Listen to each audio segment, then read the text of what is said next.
কবরের জীবনটা আসল জীবন। বিশ্বনবী দোয়া করতেন, আল্লাহুম্মা ইন্না নাউযু বিকা মিন আযাবিল কবর।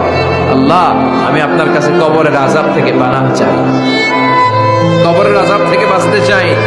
এই কবরের মধ্যে অনেক ফিতনা হবে, অনেক সুয়াল হবে। কবরে প্রশ্ন আছে না নাই? কথা বলেন। প্রথম প্রশ্ন জিজ্ঞেস করা হবে, মার রব্বুক, তোমার রব কে? বলেন, আমাদের রব কে? ওয়া মা দীনুক, তোমার ধর্ম কি?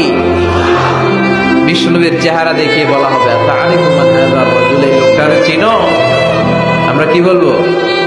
আমরা চিনি, উনি আমাদের প্রিয় রাসূল মুহাম্মদুর রাসূলুল্লাহ সাল্লাল্লাহু আলাইহি ওয়াসাল্লাম।